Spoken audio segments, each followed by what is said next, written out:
I'll go ahead and get started with the interview questions that I sent you.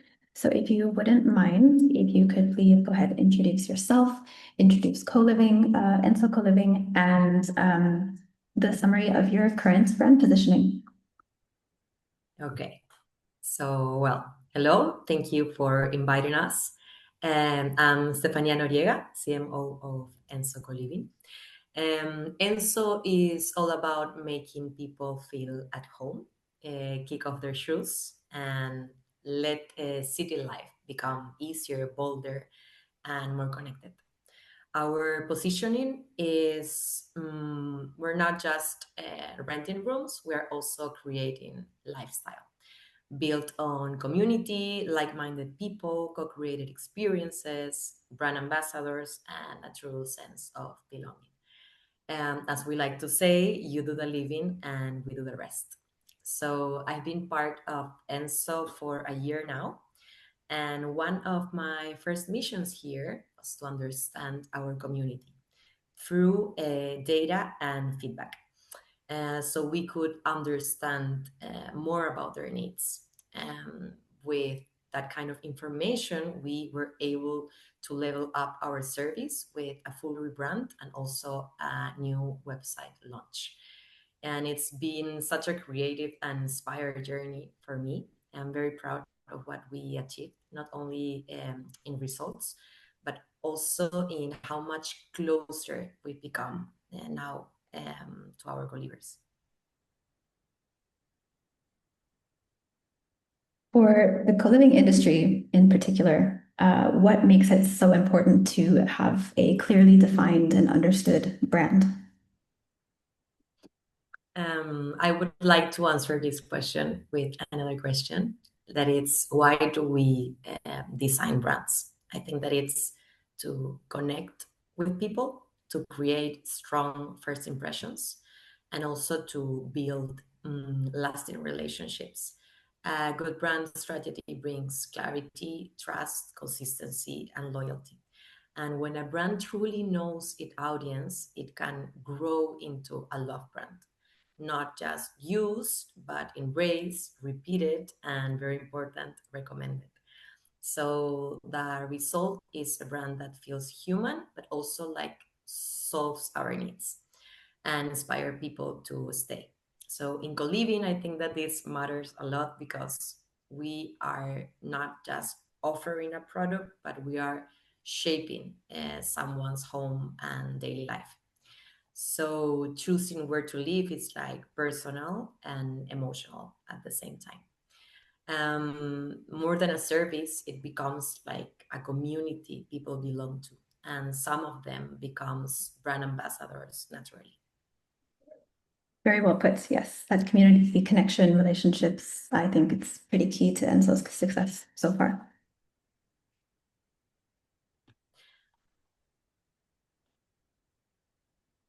What would you say motivated the rebrand when you first got started with it? And how does it currently compare to how the brand was before you guys did this?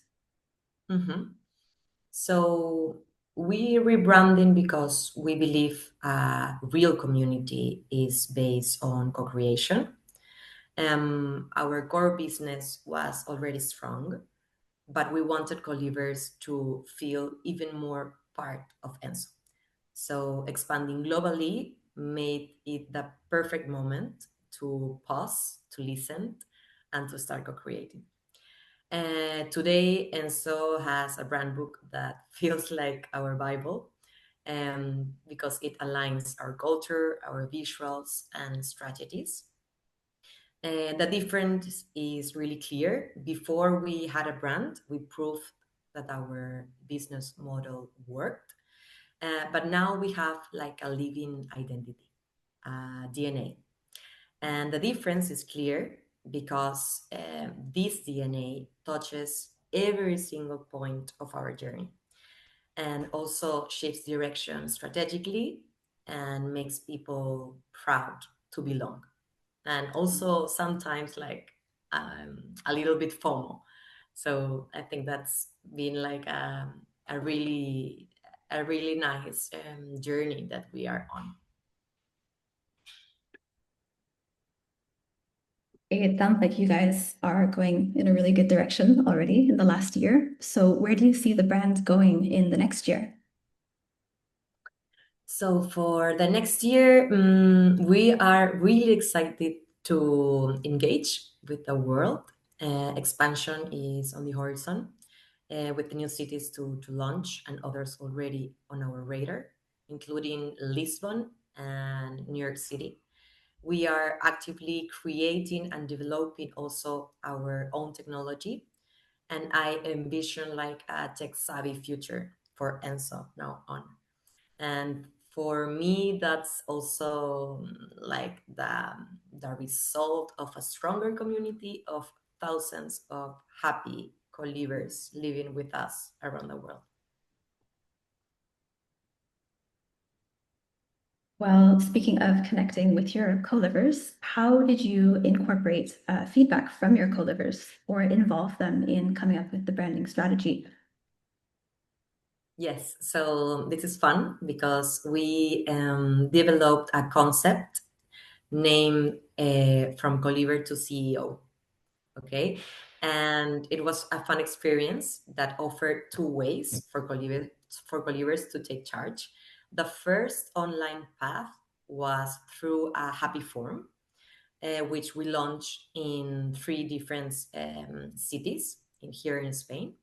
The feedback we got helped create the voice of our community. That it's the study that laid the groundwork for our rebranding. And the second path was a physical experience, the CEO Playground. This was an event here in Barcelona where co-livers got to be bosses for a day. They enjoy playful kids to work with. We tackled them into group challenges. We also took Polaroid pictures with them and sunglasses, pretending to be CEO rock stars. It was great, honestly, for them also to share their thoughts, their real needs, their stories, and their troubles and their desires. So they did all of this while having a blast, and also a couple of free beers, and we went deep into their stories and conversations. Great example of data that we recollect on this event was, for example, that beyond having a great room, they also, well, 62% of them like having roommates who match their vibe.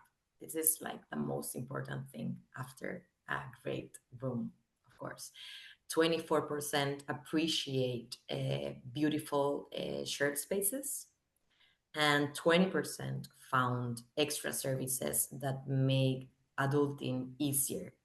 So I think that it was like the first time that we connect in a different way with them based on the co-creation. Well, my next question, I feel like you've kind of already answered it by talking about how you involve them and everything, but how do you create that feeling of memorability in the brand so residents keep coming back? Yes, so I think memorability is like a full cycle experience. Belonging means feeling supported every day. And we have our community and hospitality team that is great at solving problems, while our design team creates stylish homes and inspiring workplaces. This is essential because 60% of our co-livers work remotely. We also create fun events calendar that encourages shared experience and also co-creation. So co-livers have this new program that's named Events with Benefits, and they can co-create event with us. This is based on a gamification. This is a gamification strategy that they receive different kind of benefits through the events that they co-create with us. So I think this is also very important for their experience in this new city. And our roommate matching process ensures everyone feels comfortable and also at home from day one. Deviating a little bit now from the resident experience and sort of back to the branding, what would you do differently as far as organizing the brand and the behind the scenes back office work? Mhm. So looking back, I think we would have given ourselves time for internal alignment. We are working on this, but we are aware that a rebrand touches every department, and moving fast, growing fast, can make this whole experience feel very intense. That's why internal communication is key to be consistent. So listening to our needs, to other departments' needs, and supporting them with the right assets, materials, playbooks, and strategy, I think that it's something that is very important, also big and takes time. So it's important to be aligned in the whole process. Mhm. Very true. I think as marketers, we are very familiar with the feeling of how far marketing goes and how many different departments and people it affects in the long run. Totally. Yes. Yeah, I agree. Do you have any advice for how to structure the earliest stages of planning the rebranding, the brainstorming sessions? Just getting things started can be really overwhelming. So, what advice would you Mhm. give? Okay, so first of all, I think that we should embrace chaos and don't let it stop us. I think it's part of the process, really. I studied fashion design as my first career, so I know creativity often starts messy before it takes shape. And then we should bring structure and define why you are rebranding. And also, I think that this is very important, that is what success should look like for you. Then I think that it's important to set clear goals and turn that energy into priorities and a timeline. So, with a clear roadmap, you are able to achieve those goals. I think that it's also very important to include different departments and users, especially users, and make them part of it. I think that co-creation is something very, very valuable, and is like a very, we are ensuring that we will connect with our final user. So I think that it's important to make the process align, focus, and to have fun. Yes, embrace that chaos. Exactly. For internal communication, as you mentioned, what sort of questions were you asking internally to really nail down the bones of the brand and what you guys wanted to accomplish? Mhm. We ask the big questions, some philosophical questions like why do we exist? Also, something very important, and that is how do we want to people? How do we want people to feel? What truly matters beyond having a great room? And we broke it into themes like service, flatmates, cross-sellings, events, branding, our also like our brand colors, our slogan, different things. So we really wanted to listen. And then we turn the answers into data that we could act on.